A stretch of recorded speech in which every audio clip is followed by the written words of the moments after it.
Ah ah, te voilà, monsieur le philosophe.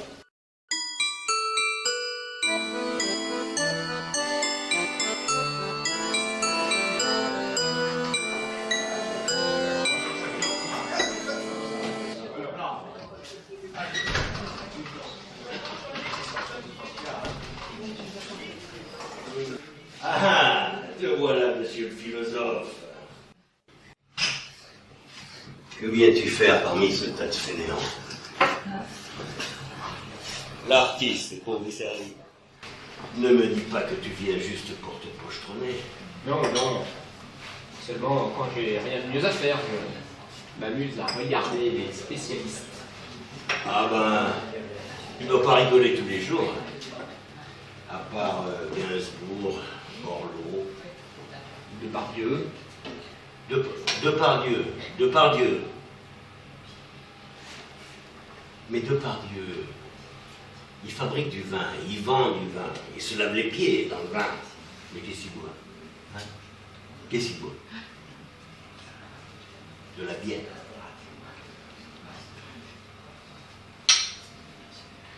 Belge.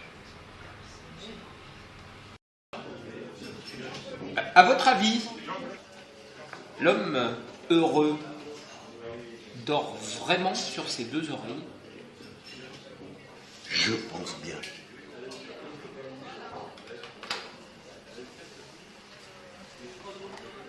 Quand moi, je rentre le soir dans mon grenier, je m'allonge sur mon grabat, je suis tout ratatiné sous les couvertures, j'ai la poitrine, la respiration.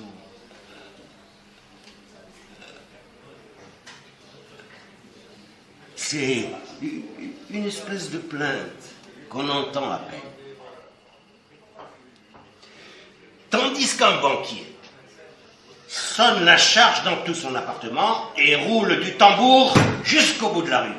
Un oreiller pour les ronflements, un autre pour les sifflements. Oh! Heureux.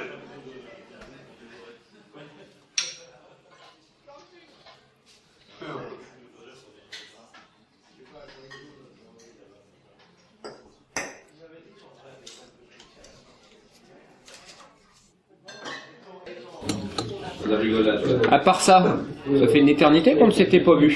Qu'est-ce que vous avez fait pendant tout ce temps? Oh, comme tout le monde, un peu de ci, un peu de ça.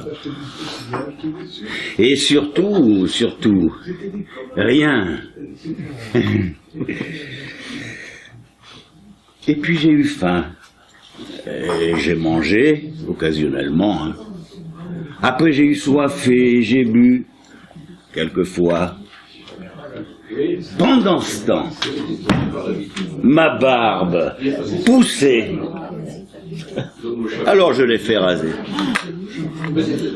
Vous n'auriez peut-être pas dû. C'est la seule chose qui vous manque pour ressembler à un philosophe.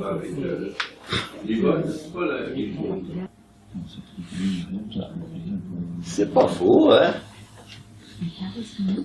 J'ai le front grand et ridé, l'œil ardent, le nez saillant, les joues larges, le sourcil noir et fourni, la bouche bien fendue, la lèvre retroussée, la face carrée.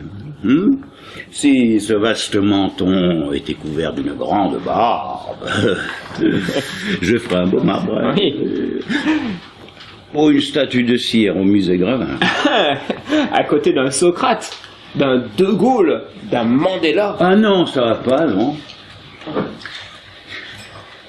Tu me mets plutôt devant une bonne choucroute, hein, une chope dégoulinante à la main en face de Diogène, et entre Sophia Loren et Marilyn. Je n'en demande pas plus, hein, parce que tu comprends.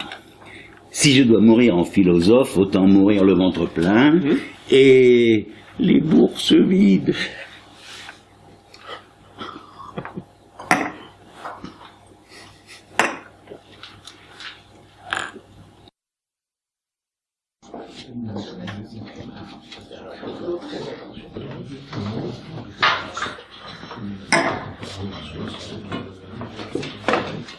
Pour l'heure, Je vous trouve plutôt en bonne forme.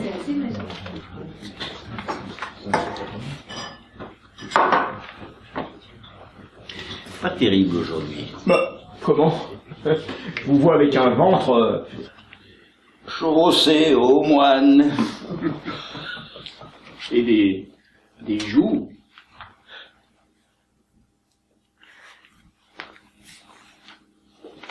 Des joues qui ressemblent à un cul. À ce que je lis, ça marche pas mal pour votre oncle. Le génial compositeur encensé par la critique, Jean-Philippe Rameau, fait chevalier arts et lettres. Et qui le connaît? Il est spécialiste. Qui connaît Jean-Philippe Rameau? Les Indes galantes, platées. Qu'est-ce que je te disais? Ah, bien sûr, les sauvages.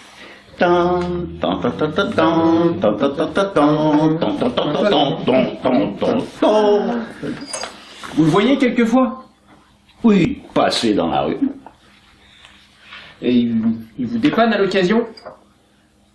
La mécanique, c'est pas son truc, hein. T'as déjà vu un génie mettre les mains dans le cambouis, toi? Non, mais je veux dire, il vous donne un coup de main parfois. Ah, il vaudrait bien me donner des coups de pied, mais je cours un peu trop vite pour lui. Tiens, l'autre jour, je dînais chez un ministre.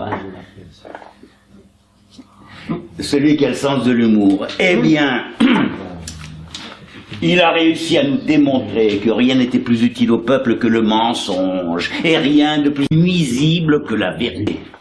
Conclusion, les génies, il faudrait les noyer à la naissance.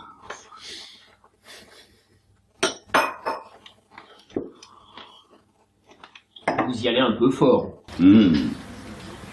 Prenons Céline, par exemple. Céline Dion? Louis Ferdinand, bien sûr. Vous le considérez comme un génie. Doucement, attends. Il faut que... Ça y est, c'est accepté. Alors, qu'est-ce que vous préférez? Un Céline cadre dans une clinique de banlieue chic? Ou le pamphlétaire abject de Bagatelle pour un massacre? Mais en même temps, accoucheur prodigieux de Mort à crédit, Voyage au bout de la nuit?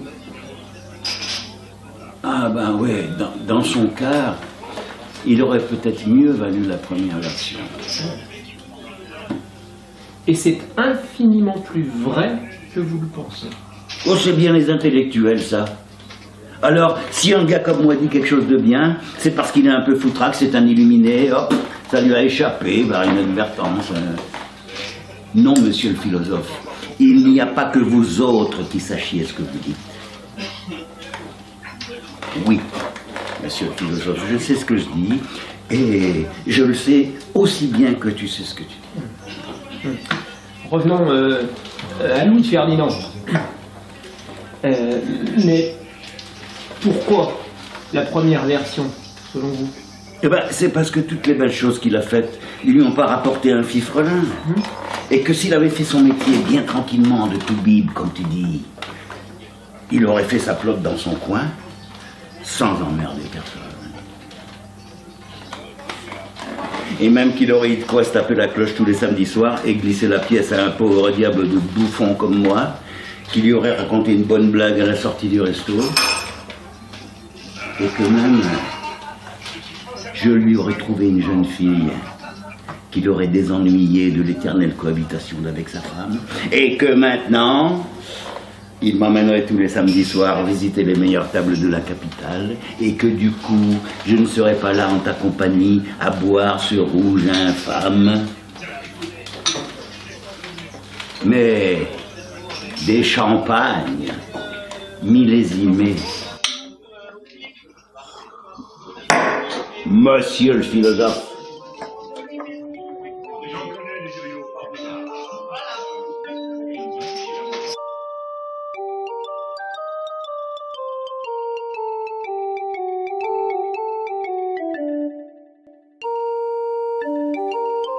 Oh, encore toi. Tu te prends pour Bukowski? Je ne me permettrai pas. Ouais, on dit ça. Tu as vu ton président qui fait la marionnette sur son scooter, tout phares allumés? Tous des marionnettes. C'est-à-dire? Le politique est la marionnette du financier, le journaliste est la marionnette du pouvoir, etc., etc. Giling, giling, giling. Il est l'or, monseigneur, il est l'or, gling, gling, gling, gling. Il y en a un qui n'est pas obligé de faire la marionnette. C'est le philosophe. Il n'a rien, il ne demande rien. Oh, le philosophe. Y a-t-il un philosophe dans la salle? On demande un philosophe. Ça n'existe pas. S'il n'a rien, il souffre. S'il ne demande rien, il n'aura rien. Et il souffrira toujours. Non, Diogène n'avait pas de besoin. Mais il s'habillait. Non. Non, il se promenait tout nu. Il faisait froid, quelquefois, dans Athènes. Moins qu'ici. Il fallait manger. Bien sûr. Qui payait la note? La nature. Mauvaise table. Grande table. Mal servi. Une fois desservi, il pouvait prendre la nappe et se la mettre autour du ventre. Les philosophes de l'époque étaient un peu les bonzes de maintenant. Ah là, je te tiens. Donc, ton Diogène a fait aussi la marionnette, peut-être pas devant le président, mais devant une simple prostituée. Vous vous trompez encore. Les autres payaient la courtisane. Lui, elle venait pour le plaisir. Bon, mais la courtisane est occupée, et ton Diogène, ça lui presse. Il rentre dans son tonneau, et il se passe d'elle. Ah bon? C'est ce que tu me conseilles de faire? Maman, on fait que ça vaut mieux que de ramper, de s'avilir, de se prostituer.